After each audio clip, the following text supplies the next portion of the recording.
Bonjour et bienvenue sur notre chaîne dédiée au lycée, à l'orientation et au bac. Et dans cette nouvelle vidéo, on parle de confiance en soi.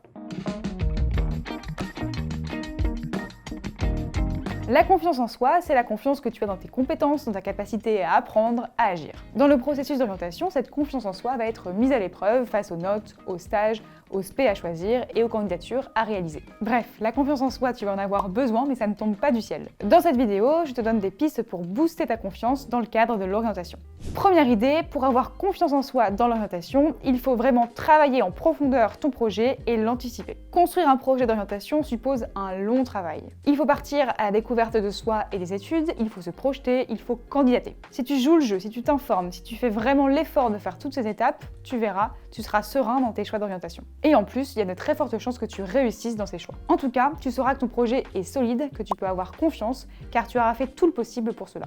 Deuxième idée, ne pas éviter ses peurs. Face à un chantier comme l'orientation, il est absolument normal d'avoir des peurs et des doutes. La première chose consiste à les identifier. Pose-toi concrètement la question: qu'est-ce qui me fait peur? Est-ce que c'est le fait de trouver ma voie ou pas? Est-ce que c'est le fait d'avoir de bons résultats pour y arriver? L'idée est de prendre conscience de tes peurs et de ne pas les laisser te paralyser. Parce que le vrai problème est là, c'est un cercle vicieux. Les peurs et le manque de confiance provoquent de l'inaction, et cette inaction renforce les peurs, et ainsi de suite. Donc plutôt que de te laisser ronger par tes craintes, il faut les accepter, les analyser et les transformer en moteur. Troisième idée, se fixer des objectifs et avancer progressivement. Après avoir identifié tes peurs, il est important de te fixer un objectif qui sera le cap dans ton projet d'orientation. Ça peut être, par exemple, trouver la formation qui te convient. Dans ce cas, tu arrives à te projeter, à te voir comme futur étudiant dans une formation où tu te sens épanoui, bien et où tu réussis. Pour y arriver, pour que cela devienne réalité, il faut ensuite te fixer des sous-objectifs clairs et réalistes. Voici quelques exemples de ces sous-objectifs. Ça peut être par exemple visiter tel établissement,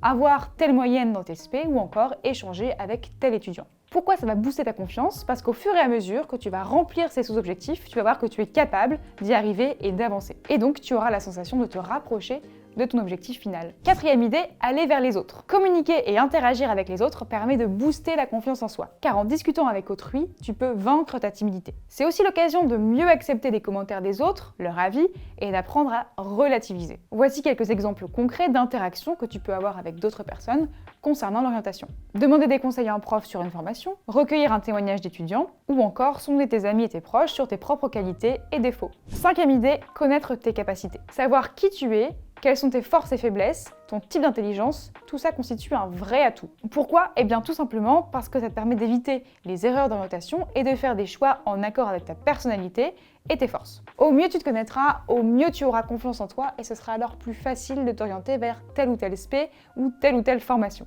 Et en plus, ce sera plus facile de dire non parce que tu sais que l'option refusée ne te convenait pas au final. Donc, aucun regret. Sixième idée, se remémorer des obstacles surmontés dans le passé. L'orientation est un parcours semé d'embûches et il y aura forcément des hauts et des bas pendant cette période. Pour dépasser les difficultés que tu pourras rencontrer, souviens-toi des obstacles que tu as pu surmonter dans le passé. Repense à ces qualités que tu as développées: communication, autonomie, altruisme, organisation, etc.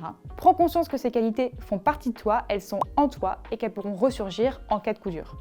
Et enfin, septième et dernière idée, affirmer ta singularité. Ton parcours, ta personnalité font de toi un individu unique. Pour booster ta confiance en toi, c'est vraiment important de cultiver ta singularité. Ça enregistre ce que je fais.